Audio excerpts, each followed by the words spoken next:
అన్న బాగున్నారా? బాగున్నానమ్మా. కొంచెం ఖాతా డబ్బులు సర్దగలవమ్మా? ఇబ్బందిగా ఉంది నాకు. అన్న ఇప్పుడు బాబుకి స్కూల్ ఫీజు కట్టాలి. ఇంకో 2 నెలలు ఆగండి అన్న, కట్టేస్తా. చూడమ్మా, మీ ఆయన బ్రతుకున్నప్పుడు నాకు చేసిన సాయానికి కృతజ్ఞతగా ఏడాది పాటుగా మీకు ఇంటి సరుకులు ఖాతా పెట్టిస్తున్నా. ఇప్పటికే చాలా లేట్ అయింది. ఇంకా 2 నెలలు అంటే ఎలాగమ్మా? అన్న అర్థం చేసుకోండి అన్న.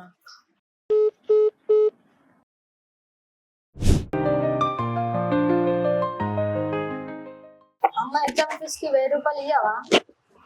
1000? అయినా ఇప్పుడేం ఎగ్జామ్ ఫీజు రా? అవి 10th క్లాస్ ఎగ్జామ్స్ అట్లనే ఉంటాయి అమ్మ. ఇప్పుడు కడితే మళ్ళీ లాస్ట్ దాకా ఏం అవసరం లేదు. అమ్మ అది లేట్ అవుతుంది. అయినా ఏం ఎగ్జామ్ ఫీజులో ఏమో. అమ్మా, మేము చదువుకున్నప్పుడు ఇట్లా లేకుండేరా.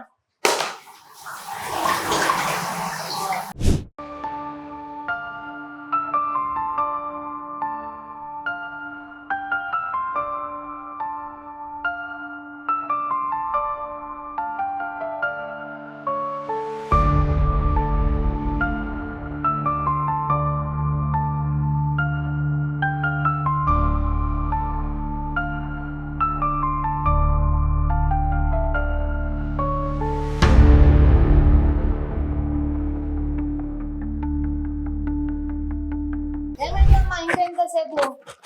ఇస్తున్నా.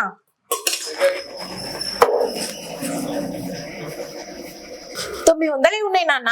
రేపు మీ సార్కి ఇంకో 100 రూపాయలు ఇస్తా అని చెప్పు. ఈ అమ్మ నువ్వు ఎప్పుడు వింత చేస్తావు? అరే ఏమైంది రేడు ఇంతసేపు ఆరా ఇంకా వస్తలేడు? అరే ఆడెప్పుడు అంతే రవి. అన్ననేమో వెయిట్ చేస్తుండ్రు రవి. మళ్ళీ టైం అన్న దొరకడు, మాల్ దొరకదు. అన్న వెళ్ళిపోతే ఎట్లా రవి? అరే వస్తుండ్రా బాబు. తేరా ఎంతసేపు ఆరా? అరే మా అమ్మ దగ్గర నుంచి పైసలు తీసుకొచ్చేదాకా లేట్ అయింది రబ్బాయి. ఇది 900 ఉన్నాయి, 100 రూపాయలు తక్కువ. అరే 100 రూపాయలు ఆరా?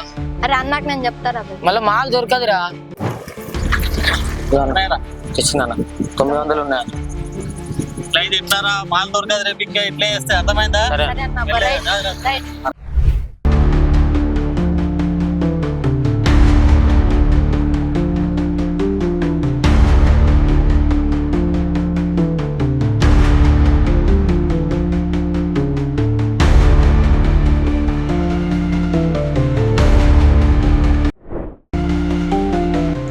ఆంటీ, నీ కొడుకున్నాడు పోలీసులు పట్టుకోతే మీరు బీడీలు చేసుకుని వస్తున్నారా? ఏంది? పోలీసులు తీసుకుపోయిరా? ఇప్పుడే కదా స్కూల్కి పోయిండు. కా శ్మశానం కాడ పోలీసులకు దొరికిండు గంజాయి పట్టుకుంటా, అందుకే పట్టుకోవేర్రు. పోపో జల్దీ పోయి నీ కొడుకుని చూసుకోపో స్టేషన్లో.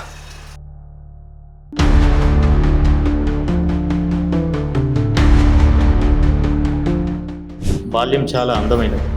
ఇలాంటి చెడు వ్యసనాలకు బానిసలై బంగారు భవిష్యత్తుని నాశనం చేసుకోకండి.